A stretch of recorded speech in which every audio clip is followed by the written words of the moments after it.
बिस्मिल्लाहिर्रहमानिर्रहीम।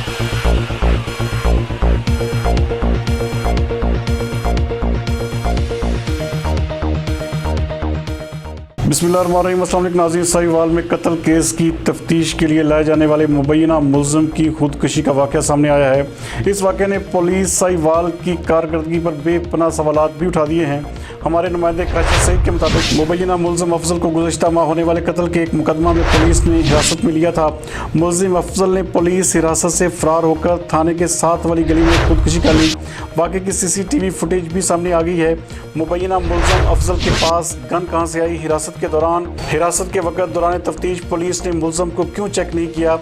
इस हवाले से पुलिस की कारकर्दगी पर यह एक सवालिया निशान है। RPO हुमायूं बशीर तारड़ और DPO साहिवाल अली ज़िया ने थाना फ्री टाउन में पहुंचकर SHO 2 मुहर्रान समेत 6 पुलिस मुलाजमीन मुतल करके वाक़या की इंक्वायरी के लिए 2 DSPs पर मुश्तमिल इंक्वायरी कमेटी भी बना दी है। इस हवाले से डिविजनल प्रेस क्लब साहिवाल के सदर पीर सैयद तमतराक महसन शाही ने जब DPO से रब्ता किया तो उनका कहना था कि वाक़या बज़ाहिर खुदकुशी का मामला लगता है।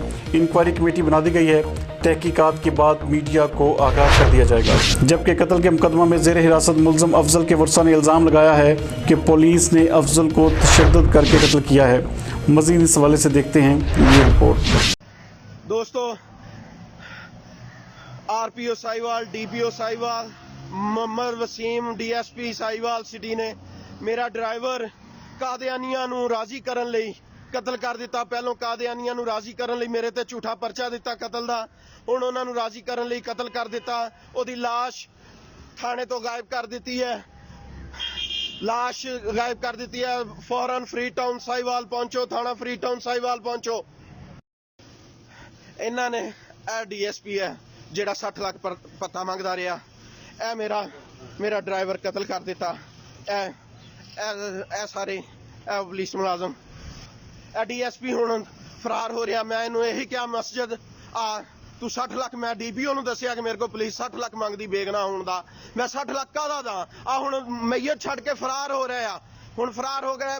मार वसीम ने DPO ने मार वसीम के जरिए 60 लाख मेरे को मंगया बेगना करन दा। झूठे परचे चों मैं इनकार किया। मुलाजम मंगया, मुलाजम दे दिता।